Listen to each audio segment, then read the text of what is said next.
ఓం సాయిరామ్. శ్రీ మాతృ సాయి సాయి సమర్థుని నిత్య పారాయణ గ్రంథం.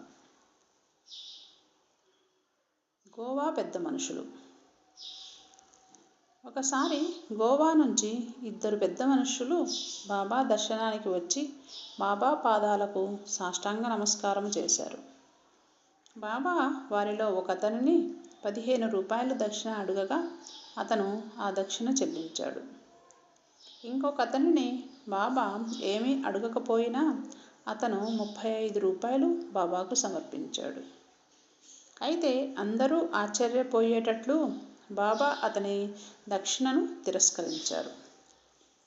అప్పుడు అక్కడే ఉన్న శ్యామ బాబాతో, ఇద్దరూ కలిసి వచ్చినప్పుడు ఒకరిని అడిగి మరీ దక్షిణ తీసుకున్న బాబా ఇంకొకరు అడగకపోయినా ఇచ్చినప్పుడు ఎందుకు తీసుకోలేదని బాబాను అడిగాడు. అప్పుడు బాబా అతనితో, తాను ఎవ్వరి దగ్గర నుంచి ఏమీ తీసుకోనని, మసీదు మాయి బాకీని కోరుతుందని, బాకీ ఉన్నవాడు అది చెల్లించి ఆ రుణం నుంచి విముక్తులవుతారని చెప్పారు. అంతేకాకుండా బాబా తనకు ఇల్లు కానీ కుటుంబము కానీ ఆస్తి కానీ ఏమీ లేవని, కాబట్టి ఎవరి దగ్గర నుంచి తనకేమీ అక్కరలేదని చెప్పారు. అంతేకాక భగవంతుని మొక్కును బాకీని తప్పనిసరిగా తీర్చుకోవాలని, దానిని తప్పించుకునే మార్గమే లేదని, అందుకే తాను భక్తుల దగ్గర నుంచి వారి బాకీలు వసూలు చేసి వాళ్ళను రుణ విముక్తులను చేస్తానని చెప్పారు. తర్వాత బాబా ఆ ఇద్దరు గోవా పెద్ద మనుషుల చరిత్ర మొత్తం తన విశిష్ట ధోరణిలో మా ధోరణిలో వాళ్లకు మాత్రమే అర్థమయ్యే విధంగా చెప్పి, తరువాత శ్యామతో వాళ్ళని శ్యామ ఇంటికి తీసుకెళ్ళమని చెప్పారు. బాబా మాట్లాడిన ఒక్క మాట కూడా అర్థం కాని శ్యామ వాళ్ళతో బాబా చెప్పినది వాళ్ళకేమైనా అర్థమైందా అని కూడా అడగగా, అప్పుడు వాళ్ళు కళ్ళనీళ్లతో బాబా సర్వాంతర్యామిత్వాన్ని, బాబా ప్రేమను ఈ విధంగా వివరించారు.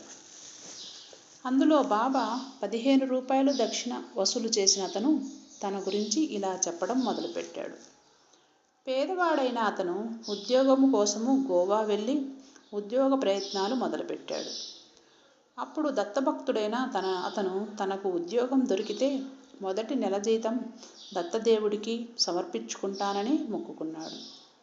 భగవంతుని దయవల్ల అతనికి 15 రూపాయల జీతం దొరికింది.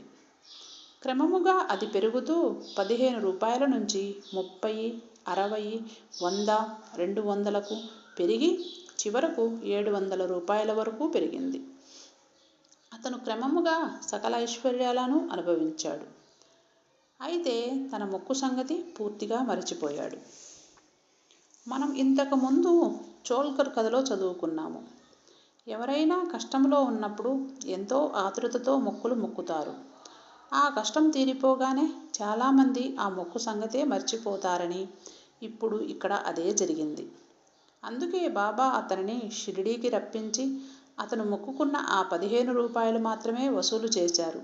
కానీ ప్రస్తుత జీతమైన 700 రూపాయలు అడగలేదు కదా.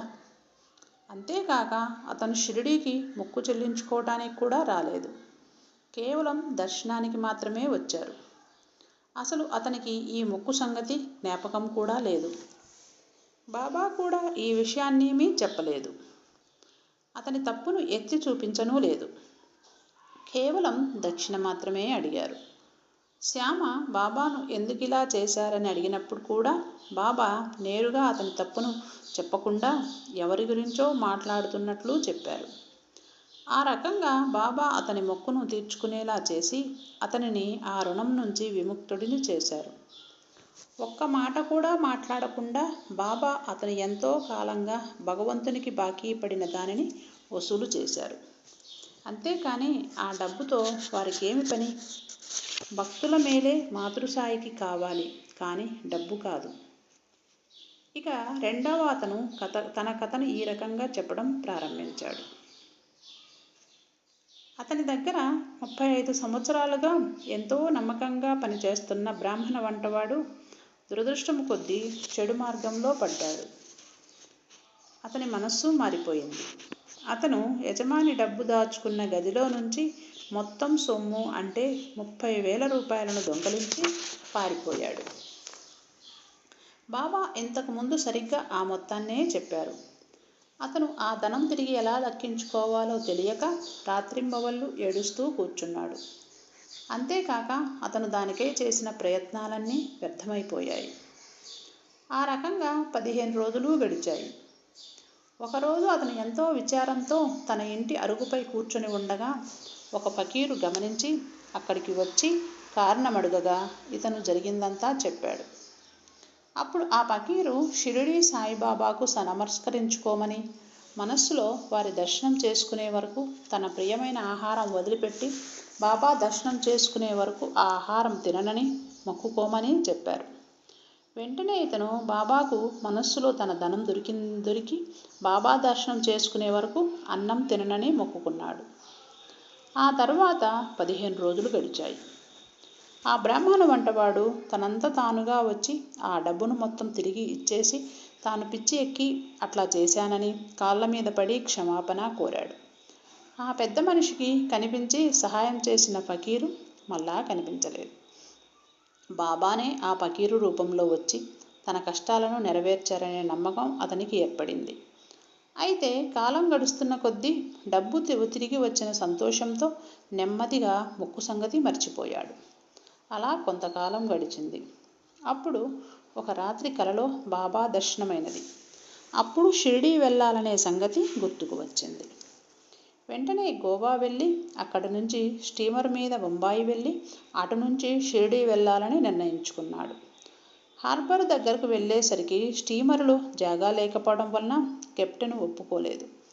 కానీ ఎవరో ఒక తెలియని నౌకరు చెప్పేసరికి ఒప్పుకోవడం వలన స్టీమరు ఎక్కి బొంబాయికి వచ్చాడు. అక్కడి నుంచి రైలులో షిరిడీ చేరుకున్నాడు. ఆ రకంగా అతను బాబా దర్శనం చేసుకుని తన మొక్కును తీర్చుకున్నాడు. అతని మొక్కు బాబా దర్శనం మాత్రమే, అంతేకాని డబ్బు ఇస్తానని మొక్కుకోలేదు. అందుకనే బాబా అతను 35 రూపాయలు దక్షిణ ఇచ్చినా స్వీకరించనూ లేదు. ఇప్పుడు ఇతను చెప్పిన కథ మొత్తాన్ని బాబా ఇంతకుముందే వివరంగా చెప్పారు. అసలు ఈ కథనంతా నడిపించినది బాబానే కాబట్టి వారికి ఇందులో తెలియనిది ఏమీ లేదు కదా. ఇప్పుడు మనం ఈ కథను మొత్తం గమనిస్తే అసలు షిరిడీ సాయి ఎవరో కూడా అతనికి తెలియదు. బాబానే ఫకీరు రూపంలో అక్కడికి వెళ్ళి అతన్ని మొక్కుకోమని చెప్పి అతని ధనం తిరిగి వచ్చేలా చేశారు.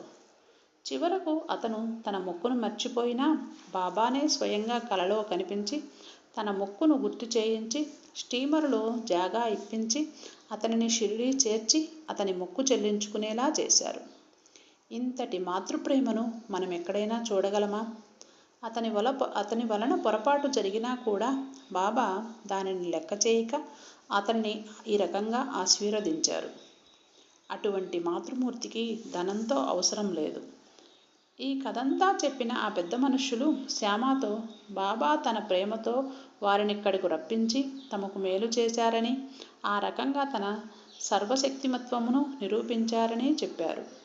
అంతేకాక వాళ్ళు కన్నీళ్లతో శ్యామతో షిరిడీ ప్రజలు ఎంత పుణ్యం చేసుకున్నారో, వారి పుణ్యం ఎంత గొప్పదో అని చెప్పారు. షిరిడీ ప్రజల పుణ్యమే బాబాను షిరిడీ వచ్చేలా చేసిందని, బాబా వారితో నిత్యము ఆడి పాడి మాట్లాడి ఎన్నో సంవత్సరాలుగా కలిసి జీవిస్తూ ఉండడం వల్ల వారు బాబా లీలలను అనుభవిస్తున్నారని చెప్పారు. కేవలం ఒక్కసారి దర్శనంతోనే ఇంతగా పులకరిస్తున్న తాము నిత్యం బాబా దర్శన భాగ్యం పొందిన షిరిడీ ప్రజల పుణ్యఫలానికి మనస్ఫూర్తిగా ఆనందించి షిరిడీ విడిచి వెళ్ళారు. కాబట్టి బాబా ఎప్పుడూ చెప్పినట్లుగానే భక్తుల క్షేమమే ఎల్లప్పుడూ బాబా కోరేది, అంతేకాని దక్షిణ కాదు. ఇప్పటి వరకు బాబా భక్తులు మొక్కిన మొక్కులు మర్చిపోతే దానిని వసూలు చేయడం గురించి తెలుసుకున్నాం. ఇక ఇప్పుడు ఒక భక్తుడి నోటితో దక్షిణ గురించి మాట్లాడి దానిని చెల్లించకపోతే నిలబెట్టి మరీ వసూలు చేసిన చమత్కారాలను తరువాతి అధ్యాయాల్లో తెలుసుకుందాం. త్వమేవ సర్వం మమ దేవ దేవ. ఓం సాయిరామ్.